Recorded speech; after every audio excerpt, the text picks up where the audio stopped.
ഏറ്റവും ധനികരായ 1% പേർ ഉപയോഗിക്കുന്ന അതേ സാമ്പത്തിക ബ്ലൂ പ്രിന്റ് ഇത്രയും കാലം നിങ്ങളുടെ ഷെൽഫിലിരിക്കുന്ന ഒരു പുസ്തകത്തിൽ ഒളിപ്പിച്ചു വെച്ചിട്ടുണ്ടെന്ന് ഞാൻ നിങ്ങളോട് പറഞ്ഞാലോ? ഇപ്പോൾ നിങ്ങളിത് കാണുമ്പോൾ ഭൂരിഭാഗം ഇന്ത്യക്കാരും ശമ്പളത്തിൽ നിന്ന് ജീവിക്കുകയാണ്. ക്രെഡിറ്റ് കാർഡ് കടം റെക്കോർഡിലെത്തിയിരിക്കുന്നു. ആരും നിങ്ങളോട് ഇത് പറയുന്നില്ല. എന്നാൽ പരിഹാരം മറ്റൊരു ബജറ്റിംഗ് ആപ്പിലൊന്നുമല്ല. അത് നിങ്ങളുടെ മോർണിംഗ് കോഫി നിർത്തലാക്കുന്നതുമല്ല. നിങ്ങൾ തകരുന്നതുവരെ തീർച്ചയായും പല ജോലികൾ ചെയ്യുന്നതിലല്ല അതിൻ്റെ പരിഹാരം. യഥാർത്ഥ പരിഹാരം 3000 വർഷങ്ങൾക്ക് മുമ്പ് ജീവിച്ചിരുന്നതിൽ വെച്ച് ഏറ്റവും ധനികനായ മനുഷ്യൻ എഴുതിയതാണ്. കിങ് സോളമന്റെ ഇന്നത്തെ പണത്തിൽ $2 ട്രില്യണിലധികം ആസ്തി ഉണ്ടായിരുന്നു. എന്നാൽ നിങ്ങളുടെ മനസ്സിലെ ഞെട്ടിക്കുന്ന ഭാഗം ഇതാണ്. ഞാൻ നിങ്ങളോട് ഇത് ചോദിക്കട്ടെ, ശതകോടീശ്വരന്മാർ രഹസ്യമായി ബൈബിൾ മണി പ്രിൻസിപ്പിൾസ് ഉപയോഗിച്ച് അവരുടെ സമ്പത്ത് വർദ്ധിപ്പിക്കുന്നുണ്ടെങ്കിൽ നിങ്ങൾ എന്തിനാണ് അതേ പുസ്തകത്തെ അവഗണിക്കുന്നത്? ഇന്ന് നിങ്ങൾ തിരുവെഴുത്തുകളിൽ നിന്ന് നേരിട്ട് പണത്തിന്റെ 7 രഹസ്യങ്ങൾ കണ്ടെത്താൻ പോകുകയാണ്. അത് കടം വീട്ടാൻ മാത്രമല്ല, പണത്തെക്കുറിച്ച് നിങ്ങൾ എങ്ങനെ ചിന്തിക്കുന്നു, നിങ്ങൾ അതെങ്ങനെ കൈകാര്യം ചെയ്യുന്നു, വരും തലമുറകൾക്കായി നിങ്ങൾ അതെങ്ങനെ വർദ്ധിപ്പിക്കുന്നു എന്നിവയെ ഈ തത്വങ്ങൾ പൂർണ്ണമായും പുനർനിർമ്മിക്കും. നമ്മൾ കൂടുതൽ മുന്നോട്ട് പോകുന്നതിന് മുമ്പ് നിങ്ങളിപ്പോൾ നിർണായകമായ ഒരു കാര്യം ചെയ്യേണ്ടതുണ്ട്. ആ ലൈക്ക് ബട്ടൺ അമർത്തുക, കിങ്ഡം വെൽത്ത് സബ്സ്ക്രൈബ് ചെയ്യുക, കടത്തിൽ മുങ്ങിത്താഴുന്ന ഉത്തരങ്ങൾക്കായി കുതിക്കുന്ന ഒരാളുമായി ഈ വീഡിയോ ഷെയർ ചെയ്യുക. ഇപ്പോൾ നമുക്ക് ഈ രഹസ്യങ്ങൾ അൺലോക്ക് ചെയ്യാം. നമ്പർ 1, ജ്ഞാനം സകലവും വാങ്ങുന്ന കറൻസിയാണ്. ഇത് ശ്രദ്ധിക്കുക. ദൈവം സോളമനോട് പ്രത്യക്ഷപ്പെട്ട് നിങ്ങൾക്ക് ആവശ്യമുള്ളത് എന്തും ചോദിക്കൂ എന്ന് പറഞ്ഞപ്പോൾ ശലോമോന് സ്വർണം ചോദിക്കാമായിരുന്നു, അവന് ഭൂമി ചോദിക്കാമായിരുന്നു, അവന് ശക്തി ചോദിക്കാമായിരുന്നു. പക്ഷെ അവൻ അങ്ങനെ ചെയ്തില്ല. ജനങ്ങളെ ഭരിക്കാൻ വിവേകമുള്ള ഒരു ഹൃദയം വേണമെന്ന് ശലോമോൻ ആവശ്യപ്പെട്ടതായി 1 രാജാക്കന്മാർ 3:9 രേഖപ്പെടുത്തുന്നു. അവൻ ജ്ഞാനം ചോദിച്ചു. ദൈവത്തിന്റെ പ്രതികരണം വിപ്ലവകരമായിരുന്നു. ശലോമോൻ സമ്പത്തിനു പകരം ജ്ഞാനം ചോദിച്ചതിനാൽ ദൈവം അവന് രണ്ടും നൽകി. അവൻ മനുഷ്യ ചരിത്രത്തിലെ ഏറ്റവും ധനികനായ വ്യക്തിയായി മാറി. സദൃശവാക്യങ്ങൾ 4:7 പറയുന്നു, ജ്ഞാനമാണ് പ്രധാന കാര്യം, അതിനാൽ ജ്ഞാനം നേടുക. തത്വം എന്ന വാക്കിന്റെ അർത്ഥം പ്രാഥമികം, അടിസ്ഥാനപരം, ഐച്ഛികമല്ല, ദ്വിതീയമല്ല, ആദ്യം എന്നൊക്കെയാണ്. മിക്ക ആളുകളും അംഗീകരിക്കാൻ വിസമ്മതിക്കുന്ന കഠിനമായ സത്യം ഇതാണ്: ജ്ഞാനമില്ലാത്ത പണം ഒരു അനുഗ്രഹമായി വേഷം മാറിയ ഒരു ശാപമാണ്. അതുകൊണ്ടാണ് ലോട്ടറി വിജയികളിൽ 70% പേരും 5 വർഷത്തിനുള്ളിൽ പാപ്പരാകുന്നത്. കോടിക്കണക്കിന് സമ്പാദിക്കുന്ന പ്രൊഫഷണൽ അത്ലറ്റുകൾ തകർന്നു പോകുന്നത് അതുകൊണ്ടാണ്. സമ്പത്ത് പാരമ്പര്യമായി ലഭിക്കുന്ന ആളുകൾക്ക് പലപ്പോഴും ഒരു തലമുറയ്ക്കുള്ളിൽ അത് നഷ്ടപ്പെടുന്നത് അതുകൊണ്ടാണ്. ഞാൻ നിങ്ങൾക്കൊരു യഥാർത്ഥ ഉദാഹരണം നൽകട്ടെ. 2005 ആൻഡ്രൂ എന്ന ആൾ ലോട്ടറിയിൽ $15 മില്യൺ നേടിയത്. 7 വർഷത്തിനുള്ളിൽ അദ്ദേഹം പൂർണ്ണമായും തകർന്നു. വിവാഹമോചനം നേടി ആസക്തിയോട് പോരാടി. എന്തുകൊണ്ടാണ്? കാരണം അദ്ദേഹത്തിന് ജ്ഞാനമില്ലാതെ പണമുണ്ടായിരുന്നു. 1958 വാങ്ങിയ അതേ എളിമയുള്ള വീട്ടിൽ ഇപ്പോഴും താമസിക്കുന്ന വാറൻ ബഫറ്റിനോട് അതിനെ താരതമ്യം ചെയ്യുക. എന്തുകൊണ്ട്? കാരണം അദ്ദേഹത്തിന് പണത്തോടൊപ്പം ജ്ഞാനമുണ്ട്. പണം ജ്ഞാനത്തിലേക്ക് ഒഴുകുന്നു, പണം വിഡ്ഢിത്തത്തിൽ നിന്ന് ഓടുന്നു. കൂടുതൽ പണത്തിനായി പ്രാർത്ഥിക്കുന്നത് നിർത്തുക. ദൈവമേ, എനിക്ക് ഇതിനകം ഉള്ളത് പരിപാലിക്കാൻ എനിക്ക് ജ്ഞാനം നൽകണമേ എന്ന് പ്രാർത്ഥിക്കാൻ തുടങ്ങുക. എല്ലാ ദിവസവും സദൃശവാക്യങ്ങളുടെ ഒരു അധ്യായം വായിക്കാൻ തുടങ്ങുക. ഓരോ വാങ്ങലിനും മുമ്പ് സ്വയം ചോദിക്കാൻ തുടങ്ങുക, ഇത് ജ്ഞാനമാണോ അതോ ഇത് പാഴാണോ? രണ്ടാമത്തെ രഹസ്യം, നിങ്ങളുടെ മനസ്സ് ഒന്നുകിൽ ഒരു ജയിലോ കൊട്ടാരമോ ആണ്. റോമർ 12:2 നമ്മളോട് കൽപ്പിക്കുന്നു, ഈ ലോകത്തിന്റെ മാതൃകയോട് പൊരുത്തപ്പെടരുത്, നിങ്ങളുടെ മനസ്സിന്റെ പുതുക്കലിലൂടെ രൂപാന്തരപ്പെടുക. മിക്ക ആളുകളും ഈ വാക്യം ആത്മീയ പരിവർത്തനത്തെക്കുറിച്ചാണെന്ന് കരുതുന്നു. പക്ഷേ അത് സാമ്പത്തിക പരിവർത്തനത്തിന്റെ രഹസ്യമാണ്. കാരണം കടം നിങ്ങളുടെ ബാങ്ക് അക്കൗണ്ടിലെ ഒരു സംഖ്യ മാത്രമല്ല, കടം ഒരു മാനസിക അവസ്ഥയാണ്. അതൊരു ചിന്താരീതിയാണ്. നിങ്ങൾ ചിന്തിക്കുന്ന രീതി മാറ്റുന്നതുവരെ നിങ്ങൾക്കുള്ളത് ഒരിക്കലും മാറ്റാൻ കഴിയില്ല. നിങ്ങളുടെ സാമ്പത്തിക നിയന്ത്രണത്തിനായി പോരാടുന്ന 2 മത്സര മനോഭാവങ്ങളുണ്ട്: ദാരിദ്ര്യ മനോഭാവവും സമൃദ്ധിയുടെ മാനസികാവസ്ഥയും. ദാരിദ്ര്യ മനോഭാവം പറയുന്നത് ഒരിക്കലും മതിയാകില്ല എന്നാണ്. എനിക്കത് താങ്ങാൻ കഴിയില്ല, പണം മരങ്ങളിൽ വളരുന്നില്ല, ധനികർ അത്യാഗ്രഹികളാണ്, ഞാൻ എപ്പോഴും കഷ്ടപ്പെടും. ഈ മാനസികാവസ്ഥ ഒരു തടവറയാണെന്ന് ഓർക്കുക. ലക്ഷക്കണക്കിന് ആളുകൾ അവരുടെ മുഴുവൻ ജീവിതവും കൂട്ടിയിടപ്പെട്ട് അത് തിരിച്ചറിയാതെ ജീവിക്കുന്നു. എന്നാൽ സമൃദ്ധി മനോഭാവം പറയുന്നത് 1000 കുന്നുകളിലെ കന്നുകാലികളുടെ ഉടമസ്ഥൻ ദൈവമാണെന്നാണ്. അവൻ എൻ്റെ ദാതാവാണ്. ഗുണനത്തിൻ്റെ ഒരു ദൈവത്തെ ഞാൻ സേവിക്കുന്നതിനാൽ എപ്പോഴും ആവശ്യത്തിലധികം എനിക്കുണ്ട്. ഞാനൊരു ഇരയല്ല, ഞാനൊരു കാര്യസ്ഥനാണ്. ഈ മാനസികാവസ്ഥ ഒരു കൊട്ടാരമാണ്. അത് സ്വാതന്ത്ര്യമാണ്, അത് ശക്തിയാണ്. ദൈവം ചിന്തിക്കുന്ന രീതിയാണിത്. ഇത് തെളിയിക്കുന്ന ഒരു കേസ് സ്റ്റഡി ഞാൻ തരാം. 2 സഹോദരന്മാർ ദാരിദ്ര്യം നിറഞ്ഞ ഒരു അയൽപ്പക്കത്താണ് വളർന്നത്. ഒരേ മാതാപിതാക്കൾ, ഒരേ പോരാട്ടങ്ങൾ, അതേ വിഭവങ്ങളുടെ അഭാവം. ഒന്നാമത്തെ സഹോദരൻ ദാരിദ്ര്യത്തിൻ്റെ മാനസികാവസ്ഥയാണ് സ്വീകരിച്ചത്. അവൻ സ്വയം പറഞ്ഞു, ഞാൻ ശപിക്കപ്പെട്ടവനാണ്, എൻ്റെ കുടുംബം എപ്പോഴും ദരിദ്രരായിരുന്നു, ഒന്നും എനിക്ക് ഒരിക്കലും പ്രയോജനപ്പെടില്ല. ഇന്ന് അവൻ ഇപ്പോഴും തകർന്നിരിക്കുന്നു, ഇപ്പോഴും കൈപ്പുള്ളവനാണ്, ഇപ്പോഴും മറ്റുള്ളവരെ കുറ്റപ്പെടുത്തുന്നു. രണ്ടാമത്തെ സഹോദരൻ തൻ്റെ മനസ്സ് പുതുക്കി. അവൻ പറഞ്ഞു, എൻ്റെ ഭൂതകാലം എൻ്റെ ഭാവി നിർണ്ണയിക്കുന്നില്ല, എനിക്ക് സങ്കല്പിക്കാൻ കഴിയുന്നതിലും കൂടുതൽ ദൈവത്തിന് ചെയ്യാൻ കഴിയും. ഇന്ന് അവൻ 3 വിജയകരമായ ബിസിനസ്സുകൾ സ്വന്തമാക്കി. കുടുംബങ്ങളെ ദാരിദ്ര്യത്തിൽ നിന്ന് രക്ഷപ്പെടാൻ സഹായിക്കുന്ന ഒരു ലാഭേച്ഛയില്ലാത്ത സ്ഥാപനത്തിനും ധനസഹായം നൽകുന്നുണ്ട്. ഒരേ ബിഗിനിങ് പോയിന്റാണ്, വ്യത്യസ്തമായ മാനസികാവസ്ഥ, വ്യത്യസ്തമായ ബലം. നിങ്ങളുടെ മനസ്സ് സമ്പത്ത് പണിയുകയോ മതിലുകൾ പണിയുകയോ ചെയ്യുന്നു. ഇപ്പോൾ നിങ്ങൾ ഏതാണ് ചെയ്യുന്നത്? അടുത്ത 30 ദിവസത്തേക്കുള്ള നിങ്ങളുടെ വെല്ലുവിളി ഇതാണ്. ദാരിദ്ര്യത്തെക്കുറിച്ച് ചിന്തിക്കുമ്പോഴെല്ലാം ഉടനടി നിർത്തി ഒരു തിരുവെഴുത്ത് ഉപയോഗിച്ച് മാറ്റിസ്ഥാപിക്കുക. ഫിലിപ്പിയർ 4:19 പറഞ്ഞിരിക്കുന്നത് പോലെ, എൻ്റെ ദൈവം എൻ്റെ എല്ലാ ആവശ്യങ്ങളും നിറവേറ്റും, സമ്പത്ത് നേടാൻ ദൈവം എനിക്ക് ശക്തി നൽകുന്നു. നിങ്ങളുടെ മനസ്സ് പുതുക്കുമ്പോൾ എന്താണ് സംഭവിക്കുന്നതെന്ന് ശ്രദ്ധിക്കുക. നമ്പർ 3, കുഴപ്പങ്ങൾ അനുഗ്രഹത്തെ അകറ്റുന്നു, ക്രമം അതിനെ ആകർഷിക്കുന്നു. സദൃശവാക്യങ്ങൾ 27:23 പറയുന്നു, നിങ്ങളുടെ ആട്ടിൻകൂട്ടങ്ങളുടെ അവസ്ഥ നിങ്ങൾ അറിയുന്നുവെന്ന് ഉറപ്പാക്കുക. നിങ്ങളുടെ കന്നുകാലികളെ ശ്രദ്ധാപൂർവം ശ്രദ്ധിക്കുക. പുരാതന കാലത്ത് നിങ്ങളുടെ ആട്ടിൻകൂട്ടങ്ങളായിരുന്നു നിങ്ങളുടെ സമ്പത്ത്. ഇന്ന് നിങ്ങളുടെ ആട്ടിൻകൂട്ടങ്ങളാണ് നിങ്ങളുടെ ബാങ്ക് അക്കൗണ്ടുകൾ, നിങ്ങളുടെ ബില്ലുകൾ, നിങ്ങളുടെ നിക്ഷേപങ്ങൾ, നിങ്ങളുടെ ക്രെഡിറ്റ് സ്കോർ. നിങ്ങളുടെ സാമ്പത്തിക രംഗത്ത് വിപ്ലവം സൃഷ്ടിക്കുന്ന ഒരു തത്വം ഇതാണ്: നിങ്ങൾ കൈകാര്യം ചെയ്യാത്തതിനെ ദൈവം അനുഗ്രഹിക്കുന്നില്ല. ചോർന്നൊലിക്കുന്ന ബക്കറ്റുകളിലേക്ക് അവൻ വിഭവങ്ങൾ ഒഴിക്കുന്നില്ല. മത്തായി 25 താലന്തകളുടെ ഉപമയെക്കുറിച്ച് ചിന്തിക്കുക. യജമാനൻ ഓരോ ദാസനും വ്യത്യസ്തമായ തുക നൽകി. അത് നന്നായി കൈകാര്യം ചെയ്ത ദാസന്മാർക്ക് കൂടുതൽ ലഭിച്ചു. തന്റെ താലന്തും ഒന്നും ചെയ്യാത്ത ദാസൻ തന്റെ കൈവശമുള്ളതെല്ലാം നഷ്ടപ്പെടുത്തി. തത്വം വ്യക്തമാണ്. മാനേജ്മെന്റ് വർധനവിന് മുമ്പാണ്, മാനേജ്മെന്റ് ഗുണനത്തിന് മുമ്പാണ്. എന്നാൽ മിക്ക ആളുകൾക്കും അവരുടെ പണം എവിടേക്കാണ് പോകുന്നതെന്ന് അറിയുന്നില്ല. അവർക്ക് ഒരു ശമ്പളം ലഭിക്കുന്നു, അവർ അതെല്ലാം ചെലവഴിക്കുന്നു. എന്തുകൊണ്ടാണ് അവർ എപ്പോഴും തകരുന്നതെന്ന് അവർ ആശ്ചര്യപ്പെടുന്നു. അവർ അവരുടെ വരുമാനത്തെ കുറ്റപ്പെടുത്തുന്നു.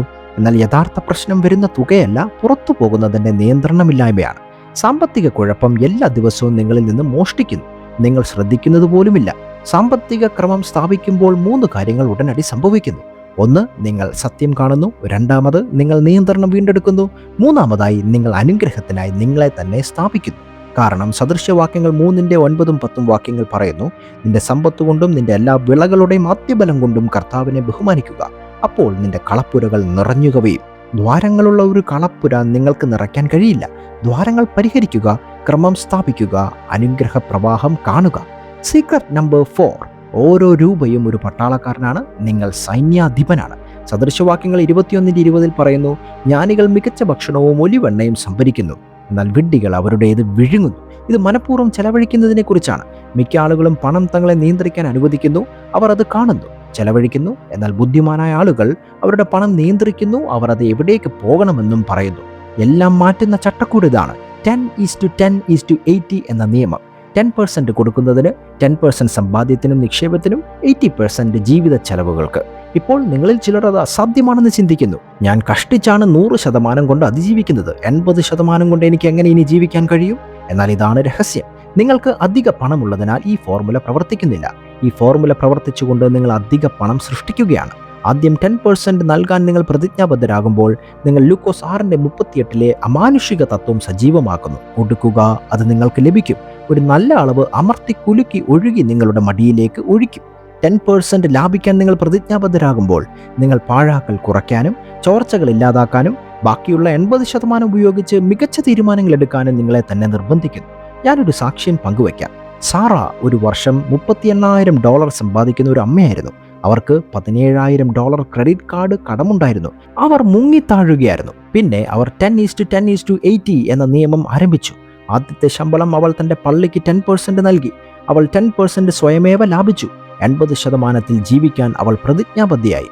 അത് ബുദ്ധിമുട്ടായിരുന്നു, തീർച്ചയായും. അവൾക്ക് കേബിൾ റദ്ദാക്കേണ്ടി വന്നു, ഭക്ഷണം കഴിക്കുന്നത് നിർത്തേണ്ടി വന്നു, ആവശ്യകരമായ വാങ്ങലുകൾ വേണ്ടെന്ന് പറയേണ്ടി വന്നു. പക്ഷേ 3 വർഷത്തിനുള്ളിൽ അവൾ എല്ലാ കടവും അടച്ചു തീർത്തു. 6 മാസത്തെ അടിയന്തര ഫണ്ട് വരെ നിർമ്മിച്ചു. $20,000 സമാഹരണത്തോടെ സ്ഥാനക്കയറ്റവും അഥവാ പ്രൊമോഷനും ലഭിച്ചു. എന്തുകൊണ്ട്? കാരണം അവൾക്ക് കുറച്ചുകൊണ്ട് വിശ്വസ്തയായിരിക്കാൻ കഴിയുമെന്ന് അവൾ ദൈവത്തിന് കാണിച്ചു കൊടുത്തപ്പോൾ അവൻ അവളെ കൂടുതൽ വിശ്വസിച്ചു. ഓരോ രൂപയും ഒരു പട്ടാളക്കാരനാണ്. അവരെ ഉപേക്ഷിക്കാൻ അനുവദിക്കുന്നത് നിർത്തുക. അവരോട് ആജ്ഞാപിക്കാൻ തുടങ്ങുക. നിങ്ങളുടെ സാമ്പത്തിക സൈന്യത്തെ കെട്ടിപ്പടുക്കുക. 5-ാമത്തെ രഹസ്യം, ഓട്ടോമേഷൻ ധനികരുടെ രഹസ്യ ആയുധമാണ്.